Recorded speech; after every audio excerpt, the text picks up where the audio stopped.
Hey guys, Scripty, we're here with another video, and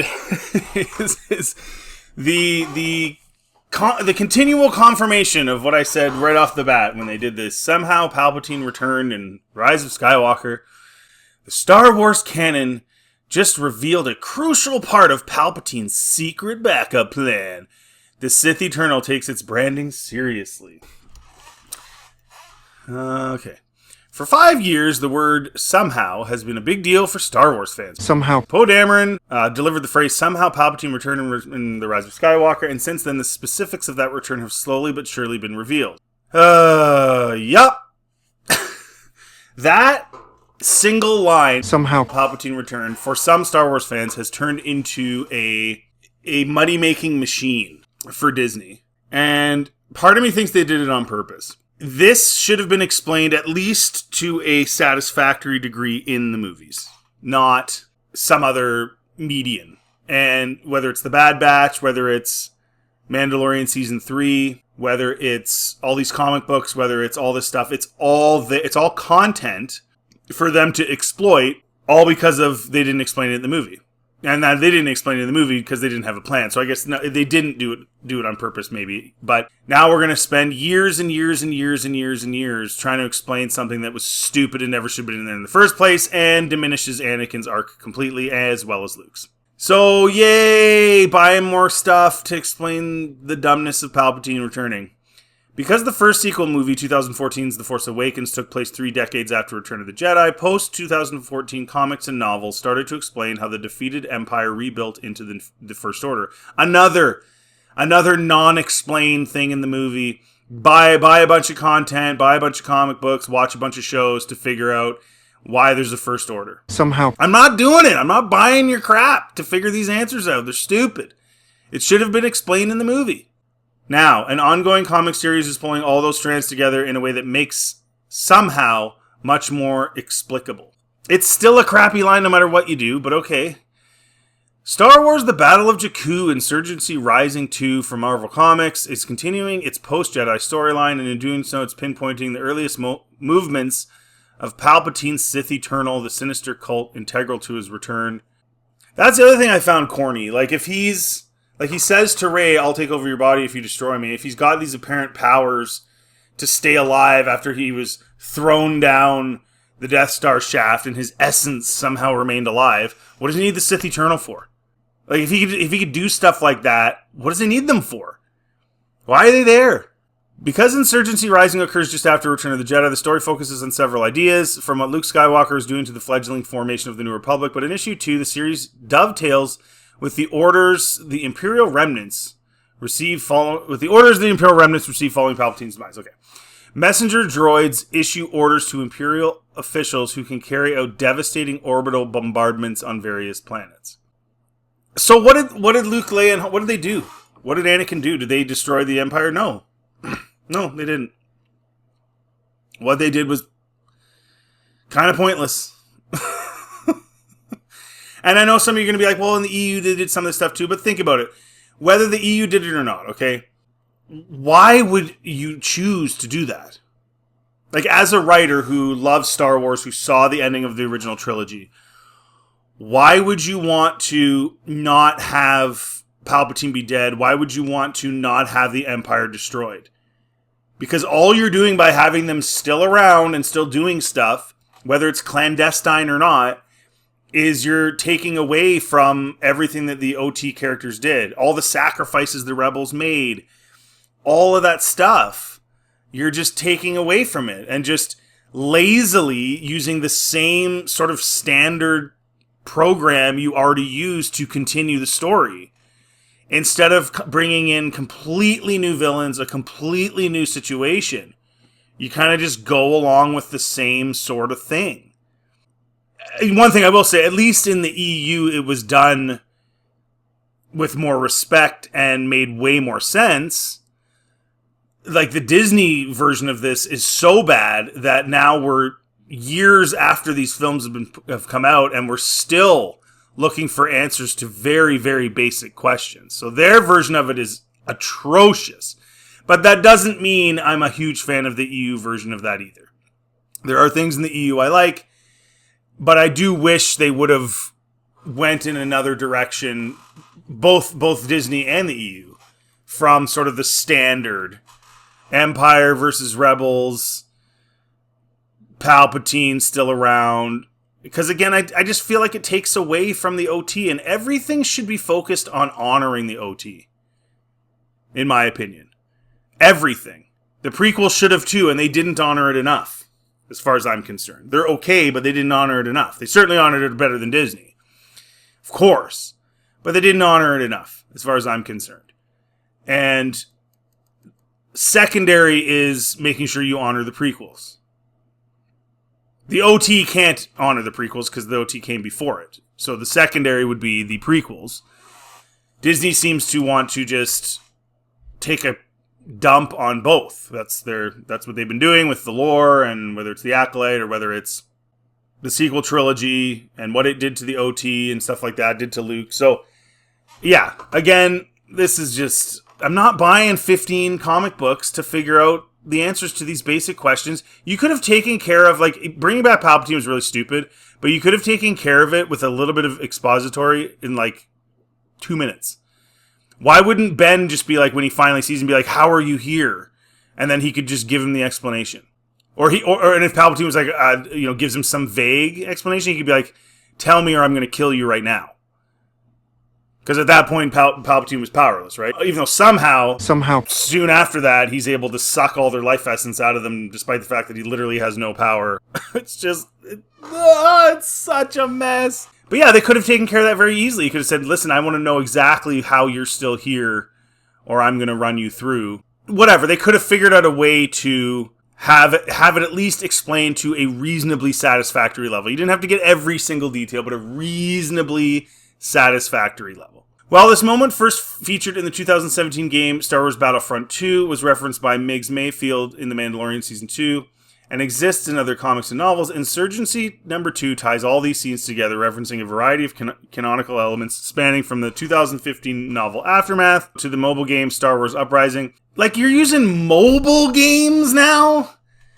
How much crap do you need to tell your stupid story because you're dumb? Somehow. It's a bigger look at this Imperial Puzzle. This comic book also shows Luke Skywalker trying to reclaim a Jedi compass star, which leads to a confrontation with the Acolytes of Beyond. I'm also getting tired of the objects.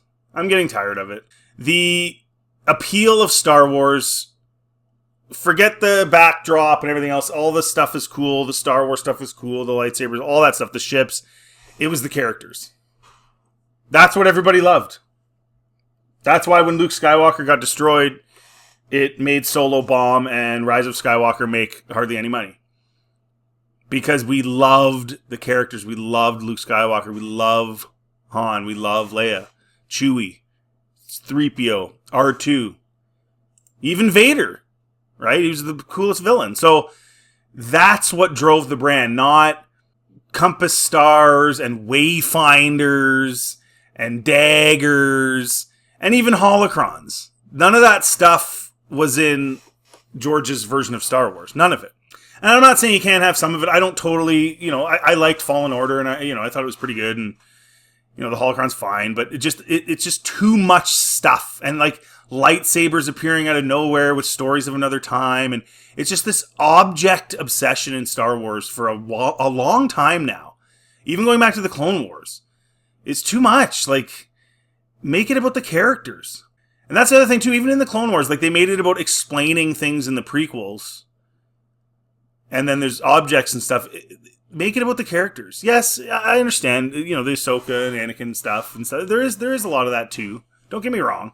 But just, this constant content creation to explain things that supposedly need to be explained. Now, of course, Palpatine is ridiculous, and then objects. I just find it corny. It leads to a confrontation. He's trying to get this compass star that leads to a confrontation with the Acolytes of the Beyond. And it's in this detail that the comic does some heavy lifting in explaining Palpatine's return. One of the Acolytes tells Luke, "We serve the Sith, Skywalker. We serve Palpatine and Vader, who should both be dead. We are but shadows that flow beneath them, and we await their return." That is just so corny. Like, what would make people think they're returning? Yo, what's cracking, girl? How the heck did you return? Well, That's a wild story. So there I was, tossed into the shaft by Darth Traitor. And then somehow, it's kinda hard to explain. How did you return, dude? I transferred my spirit into a clone of myself here on Exegol. That's the actual explanation. You can Google it. They're dead! The Death Star exploded! Like, it sucks so bad. Luke, for obvious reasons, is confident Vader will never return, but this moment plants the idea that Palpatine could come back. The purpose of the Sith Eternal in Rise of Skywalker is evident in their name.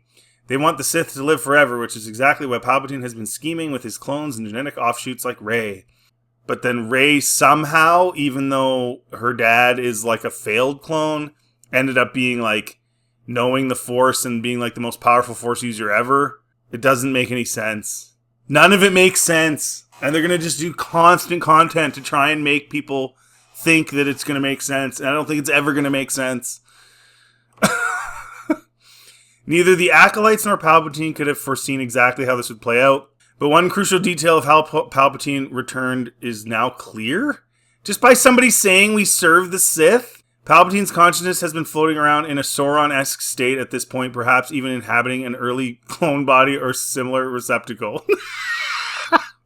Receptacle. I did a video, like a couple years ago, I think, where I take the map of the galaxy and show how far he would have had to have flown his essence to go from Endor all the way to Exegol.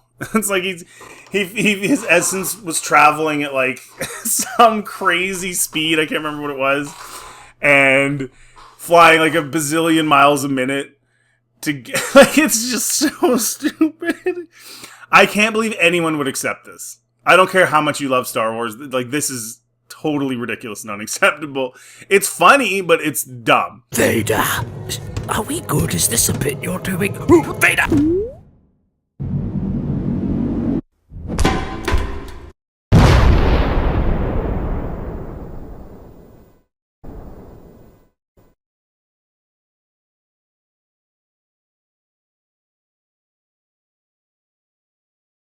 That said, his comeback would never have happened without some help from the living, and so the Acolytes of the Beyond put plans in motion to make that happen. Luke Skywalker will no longer be alive when those plans reach their climax, making it chilling to see Luke fight people destined to shape a dark future. Right after Luke's ultimate victory against the Emperor and Return of the Jedi, he was, from a certain point of view, already losing again. Yeah, exactly. It's retarded. It's the dumbest thing ever. You do not poop on the backbone, the foundation of your IP. You honor it, and the hacks at Disney don't care about doing that with anything they're doing. It's all about their view and them trying to put their stamp and them trying to be remembered like George Lucas. It's all ego. It's all stupidity. I would say JJ started that with making Rey the way she was in The Force Awakens, which made absolutely no sense, made her way too powerful. And then Rian Johnson just completely wrecked the trilogy. And they panicked so bad, they didn't know what to do. They didn't think Kylo would be a good enough villain for the final installment, so they brought back Palpatine. They brought him back halfway through shooting, I believe. I know Kathy says they always planned on it, no. McDermott does talk about it being pretty out of nowhere when he was contacted. And Daisy Ridley talking about not knowing who her parentage was halfway through shooting the movie. So they shoehorned this in because they didn't know what to do. Maybe they even tried to make Kylo the final boss, and it just didn't look good on screen, or they felt like it didn't look good on screen. But this is just depressingly bad, and like, buy all of our stuff and watch our shows to figure out how Palpatine traveled 50 bazillion miles, his essence, to get to Exegol, and then the Sith Eternal. And it's just so stupid. Oh, it's the dumbest ever. And what's funny about, like, Inverse, too, is they're, like, trying to make a big deal about this one line in a comic book that this is how, like that's, like, that's literally what they're saying. Like, hey, man, buy these comic books and you'll get one-liners that add to the story. We serve the Sith, Skywalker. We serve Palpatine and Vader. We are but shadows that flow beneath them, and we wait their return. And that's it. That's